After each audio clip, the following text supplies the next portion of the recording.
લીલી તુવેરના દાણાની મસાલેદાર ખીચડી બનાવવાની રેસીપી તમારા માટે લાવી છું. અને આ રેસીપી એકદમ સિમ્પલ અને સરળ રીતે તરત જ બની જાય તેવી છે. આ રેસીપી બનાવવા માટે કોઈ વાર પણ નથી લાગતી. તો આપણે ચલો જોઈએ કે આ લીલી તુવેરના દાણાની ખીચડી સિમ્પલ અને સાદી રીતે કઈ રીતે બને છે તે આપણે જોઈએ. વઘારેલી ખીચડી બનાવવા માટે એક બાઉલમાં અડધી વાટકી મગની દાળ લઈ લઈએ.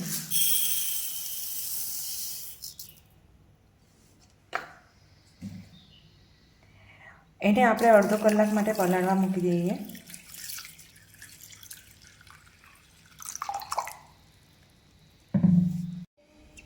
બીજી બાજુ આ શાક માટે નાખવા માટે વઘારમાં 3 કાંદા, 2 બટાકા અને 2 ટામેટાં લીધા છે. આપણે એને સમારી લઈએ. અહીં કાંદા, બટાકા અને ટામેટાં સમારાઈ ગયા છે. કાંદાને સ્લાઇસમાં સમારેલા છે, ટામેટાને ઝીણા સમારેલા છે અને બટાકાની ચોરસ ચિપ્સ પાડી છે. અને આની અંદર આ તુવેરના દાણા. અને તમારે આના સિવાય પણ કોઈ પણ શાકભાજી બીજું લેવું હોય, જેમ કે કેપ્સિકમ છે, વટાણા છે, બીન્સ છે, એવું કોઈ બી, ગાજર છે, કંઈ બી લેવું હોય તો તમે આની અંદર એડ કરી શકો છો.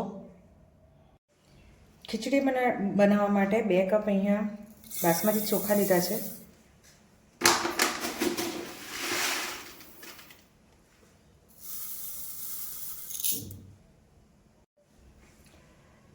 ચોખા અને દાળને આપણે સરસ ચોખા પાણીથી ધોઈને સાઈડ પર મૂકી દઈએ. ચોખા અને દાળ, મગની દાળને સરસ 3 પાણીથી, ચોખા પાણીથી ધોઈ લીધા છે.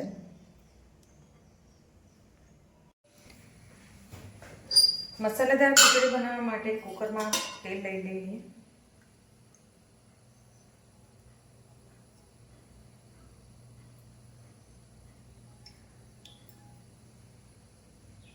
તમે ઘીમાં પણ બનાવી શકો છો તેલની જગ્યાએ.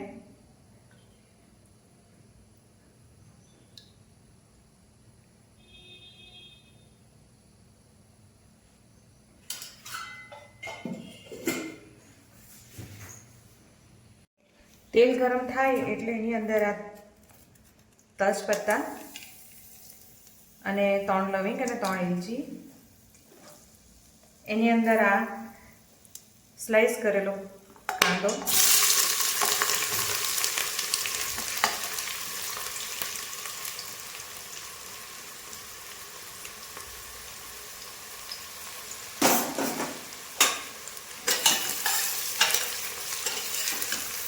કાંદાને વધારે સાંતળવાનો નથી, કલર ચેન્જ થાય ત્યાં સુધી સાંતળવાનો છે.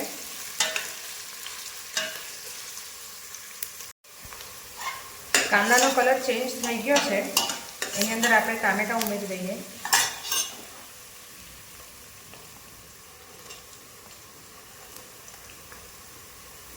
ટામેટાને પણ થોડી વાર માટે સાંતળી લઈએ.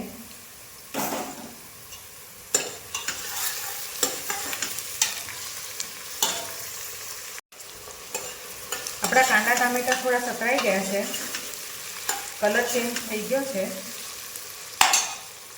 તો એની અંદર આપણે 2 મસાલા કરી દઈએ. 1 ચમચી મરચું,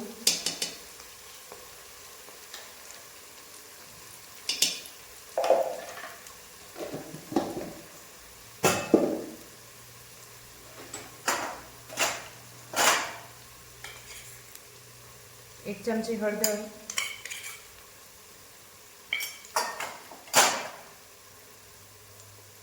ધાણા જીરું,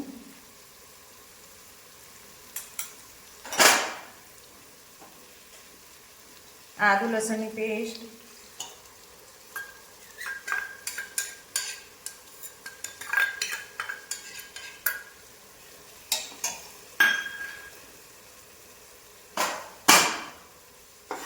બરાબર સાંતળી લઈએ.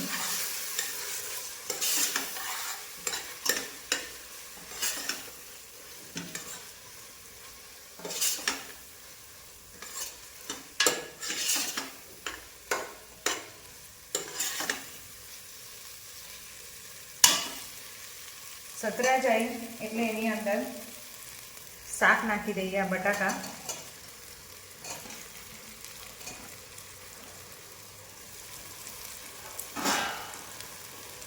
તુવેરના દાણા,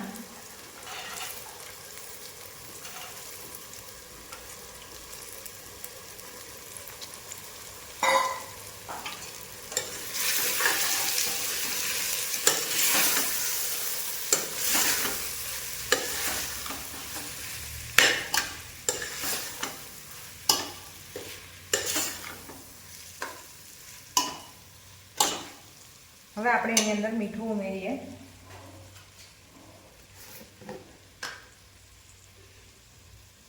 સ્વાદ પ્રમાણે.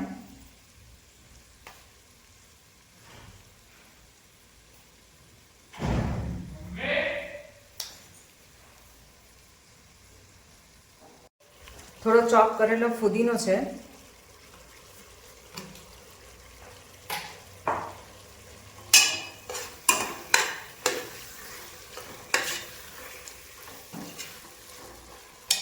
અને આ દાળ અને ચોખા આપણે નાખી દઈએ.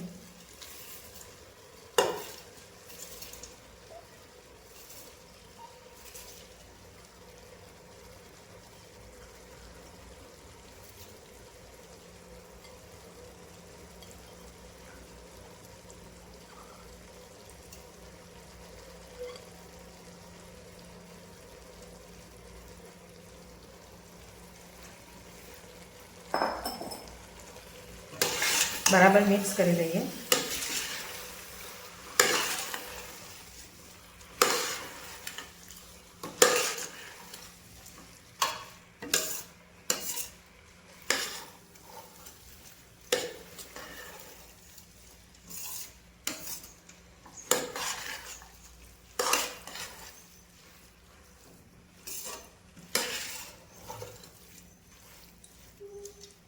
હવે આપણે એની અંદર પાણી ઉમેરી દઈએ.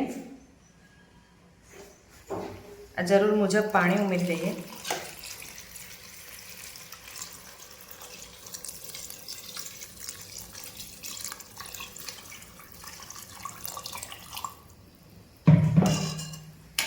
જો તમારે ગાઢી થોડી ખીચડી ખાવી હોય તો પાણી વધારે રેડજો, અને તમારે છૂટી ખીચડી ખાવી હોય માપનું રેડજો.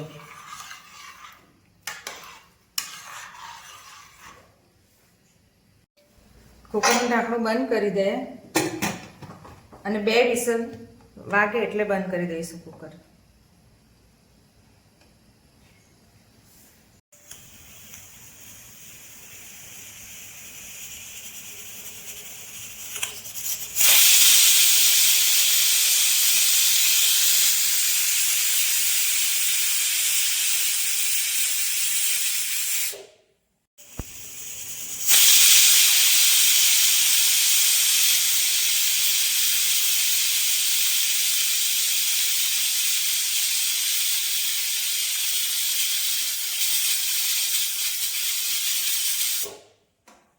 બે સીટી વાગી ગઈ છે. હવે કુકર ઠંડુ થાય ત્યાં સુધી રાહ જોઈએ.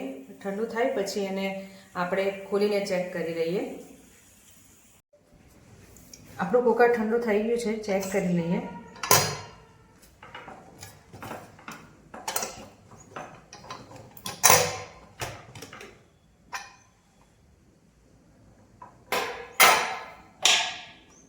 જોઈ શકો છો આપણી ખીચડી સરસ તૈયાર થઈ ગઈ છે.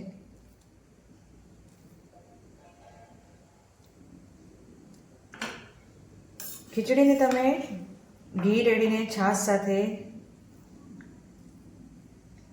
કંઈ બી સાથે તમે ખાઈ શકો છો. જો સરસ ખીચડી થઈ ગઈ છે. આપણે એને સર્વ કરી લઈએ.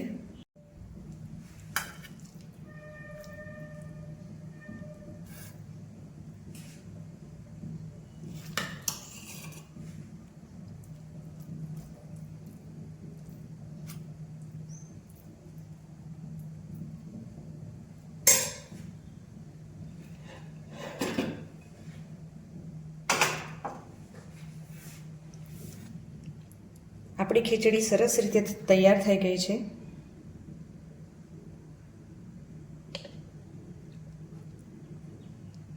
તમને આ ખીચડી કેવી લાગી